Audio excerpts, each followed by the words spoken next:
I'm back in Australia.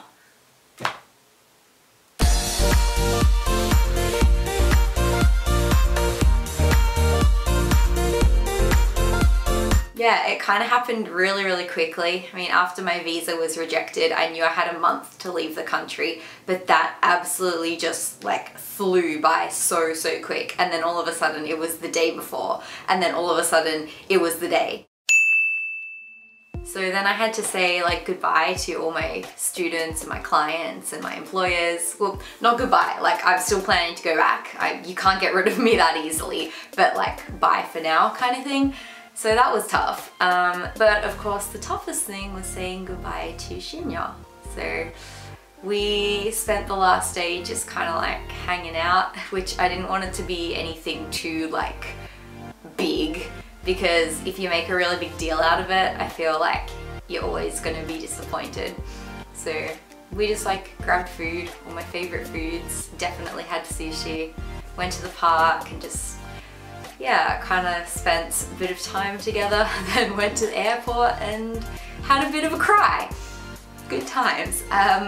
But yeah, I don't know, at first when I found out I had to come back to Australia, it was like the worst thing in the world, like the world was ending kind of thing.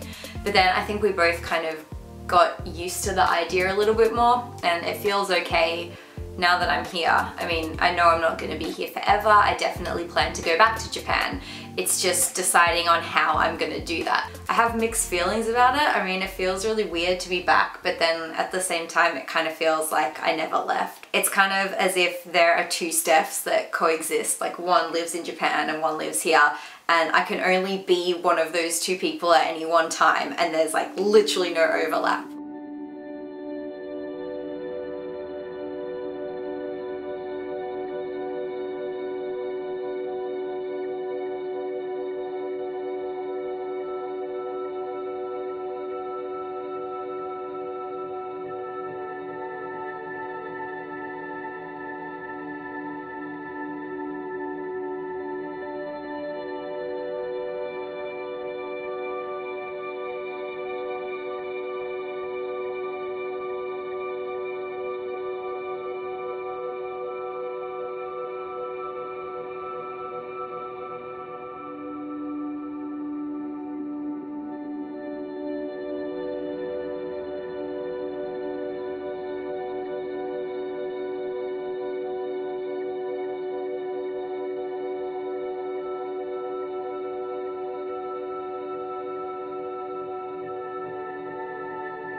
And one other thing like that I wanted to say was when I came back, I think my mum and my sister kind of knew that I didn't want to come back, and they tried to make it really kind of nice for me. So I came back to like balloons and like a welcome home banner and had a little present.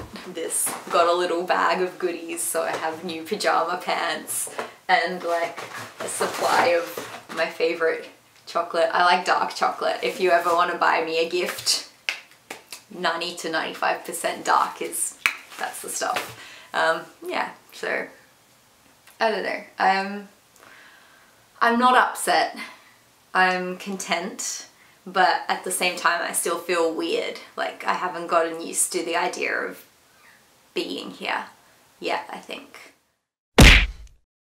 One thing that I was kind of worried about was coming back to Australia to like kind of like nothing. Like I'd built up all these relationships and jobs and experiences in Japan and started building my life, and then to just kind of come back here and not have anything to do was something I was kind of worried about. And I was also kind of like worried that I wouldn't have a job or know what I was kind of going to do. I mean, I knew I would be able to get a job at a cafe or something like pretty easily, but I actually got a job offer from the university I graduated from, and today I accepted that. So like, I've got work, I've got an income.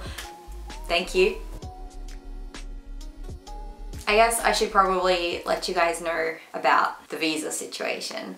So last week I went back to immigration again with my lawyer, and we went to find out exactly why my visa had been denied. So he thought that it might not have been because of my qualification in photography. He thought that might have been like some kind of cover-up for another reason. So we went to like investigate and spoke to exactly the same person that I spoke to when I received the result. And he explained in quite a lot of detail, which apparently is really rare because it's meant to be like a big secret. I don't know. Anyway, so he said that was a factor, but also apparently they didn't believe that my college was like a real thing. So we took in a printout of the Australian government website that lists my college as a registered tertiary provider. And when I showed that to the immigration officer, he was like, oh, if you had handed that in, you probably would have got the visa. Like, what?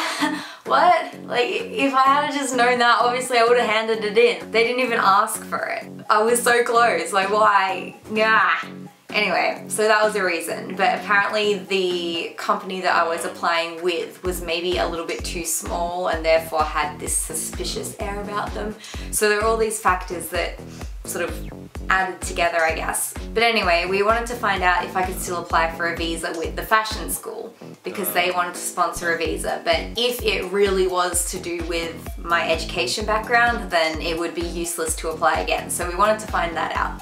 And the immigration officer, without like specifically saying yes, said it would be okay to apply again. So apparently if it's like definitely 100% no, they'll tell you, but other than that they're not allowed to sort of guarantee that you'll be accepted or not, which makes sense, I guess, but it's annoying. Anyway, so the only thing that he did say was if I were to apply with the fashion school, I would have to apply for a different visa. So I was applying for a specialist in humanities visa, which is sort of the usual route for a foreigner who has graduated university, because you kind of use your Englishness to get into the country. But because the fashion school is not like a regular primary school or high school and it's a specialty school, I would have to be employed as an alt or an assistant language teacher, which was no problem. Like, I'm able to apply for that type of visa, but that would mean that a second teacher would have to be in the classroom with me at the same time. And so when the representative from heard that, they were like, oh, okay, so we have to employ 2 teachers, so we have to pay 2 salaries. And that was kind of a little bit of a, ooh, hold on a minute moment. So actually I'm still waiting to hear if they're willing to do that or not. So once again, my life and my complete future is in someone else's hands and I'm waiting on a decision. Okay. Say hello to the people, Will.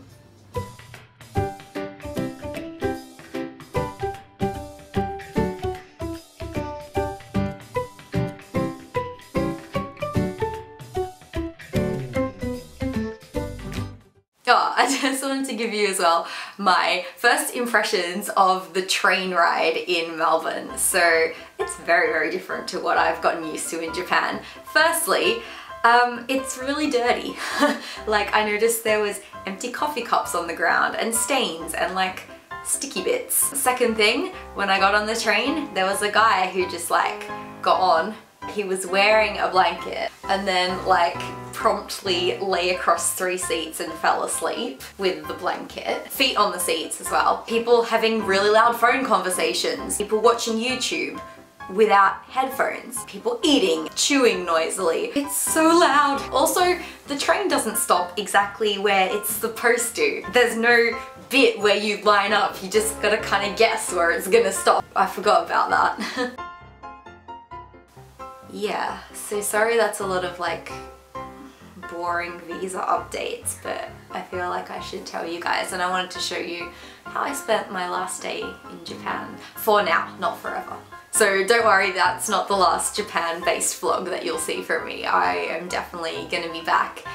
In the meantime, do you guys want me to keep vlogging from Melbourne, or do you have absolutely no interest in it and you would rather see Japan-only vlogs? Let me know in the comments below, because I genuinely am interested and I want to know if you want to see what my life is like in Melbourne or not. Thanks for listening. If you have any visa questions, then please also comment below and I'll try my best to answer them, because hopefully I can help someone out who's been in a similar position to me. If not, hope you're enjoying my struggles. I guess I'm gonna stop rambling and say goodbye, so bye!